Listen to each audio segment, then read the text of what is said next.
الحمد لله رب العالمين والصلاة والسلام على رسوله الكريم أما بعد وما من دابة في الأرض إلا على الله رزقها.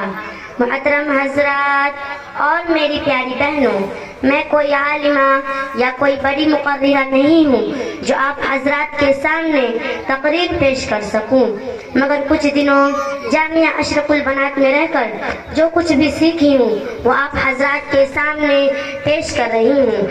آپ لوگ غور سماعت فرمائیں.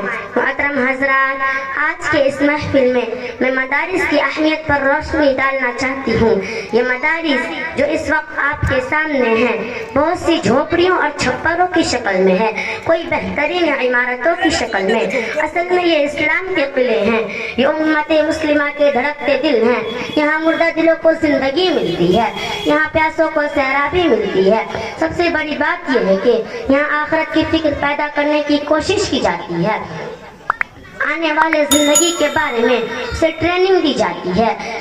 بہت سے لوگ اسے حقیقت سمجھتے ہیں کہ دنیا بہت ترقی کر گئی ہے، اس کی بھی کوشش ہو رہی ہے یہ چاند، سورج اور سیاروں کو بھی اپنے قبضے میں کر لیا جائے. ان سائنس کے ماننے والوں نے بہت سی چیزوں کا انکار کیا، لیکن آپ ذرا سوچ کر دل پر ہاتھ رکھ کر خدا را مجھے بتائیں، کیا کسی نے 2 گز زمین کے ٹکڑے کا بھی انکار کیا ہے؟ زندگی بھی کوئی دوبارہ واپس لا سکتا ہے؟ ان سب کا جواب آپ یہی دیں گے کہ یقیناً یہ کام آج تک کسی سے نہ ہوا اور نہ قیامت تک ہو سکتا ہے.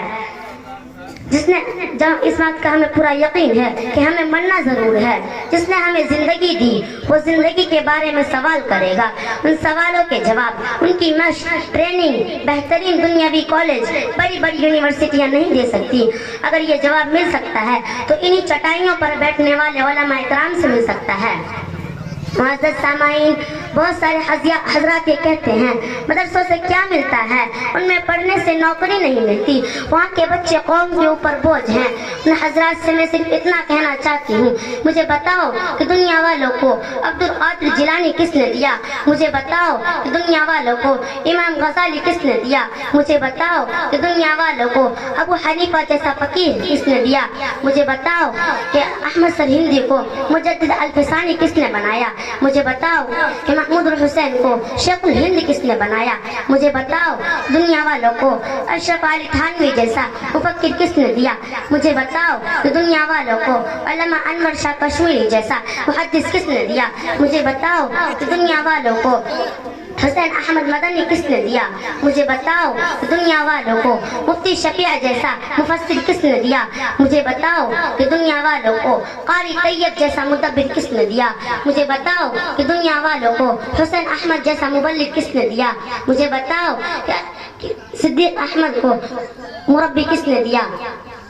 آئیے میں آپ کو بتاتی ہوں کہ دنیا کو یہ قیمتی ہیرے کس نے دیے. محترم حضرات، یہ سب انہی مدرسوں کے بنائے ہوئے پروڈکٹ ہیں. اگر آپ یہ کہتے ہیں مدرسوں میں کیا ہوتا ہے تو سنیے، وہ مدرسہ ہی ہے جس میں لا الہ الا هو الحی القیوم کی تعلیم ہوتی ہے.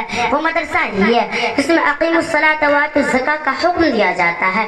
وہ مدرسہ ہی ہے جس میں تأمرون بالمعروف وتنہون عن المنکر کا آرڈر دیا جاتا ہے. وہ مدرسہ ہی ہے جس میں وَأَمَّا السَّائِلَ فَلَا تَنْهَرْ کی وارننگ دی جاتی ہے. وہ مدرسہ ہی ہے جس میں وما محمد الا رسول کی تعریف ہوتی ہے. وہ مدرسہ ہی ہے جس میں ان اللہ علی کل شیء قدیر کی تعلیم ہوتی ہے. وہ مدرسہ ہی ہے جس میں ان الصلاۃ تنہی عن الفحشاء والمنکر کی تحقیق ہوتی ہے. وہ مدرسہ ہی ہے جس میں وذکر فإن الذکر تنفع المؤمنین کا تذکرہ کیا جاتا ہے. محترم حضرات، آئیے میں آپ کو بتاتی ہوں کہ مدرسے نے ہمیں اور کیا دیا. حضرات، مغلیہ سلطنت کے زوال کے بعد جب ہر طرف سے مسلمانوں کے دین و دھرم پر یلغاریں ہو رہی تھی تو وہ کون سی تحریک و تنظیم تھی جس نے مسلمانوں کو ظلم و ستم کے چکی سے نکال کر اسلامی تحفظ کے اسباب فراہم کیا؟ اس سوال کے بعد ہر حق پرست، انصاف پسند اور تاریخ پر گہری نگاہ رکھنے والے کا یہی جواب ہوگا کہ وہ مدارس اسلامیہ ہے جس نے اسلامی سورج غروب ہونے سے بچا لیا. وہ مدارس اسلامیہ ہے جس نے اسلامی عظمت کا پرچم لہرانے سے بچا لیا. وہ مدارس اسلامیہ ہے اور یہ سب کچھ انہی مدرسے کے زیر سایہ ہوا. اب آخر میں اس شعر کے ساتھ اپنی تقریر کو ختم کر رہی ہوں. ہر دم برس رہے ہیں انوار مدرسوں میں، ہر دم برس رہے ہیں انوار مدرسوں میں، آ کر تو دیکھیے نا ایک بار مدرسوں میں. دن بھر تلاوتیں ہیں، شب بھر عبادتیں ہیں، ہوتا نہیں کوئی دن اتوار مدرسوں میں. دیکھو سبق وفا کا دیتے ہیں رات دن ہم، تم سوچتے ہوں گے غدار مدرسوں میں. تسبیح جائے نماز قرآن اور کتابیں، اس کے علاوہ کیا ہے اے یار مدرسوں میں. اس کو کوئی کھٹک ہو شک ہو کسی طرح کا، آ جاؤ سویٹ ویلکم 100 بار مدرسوں میں. آپ کی سماعتوں کا شکریہ. السلام علیکم. ماشاءاللہ.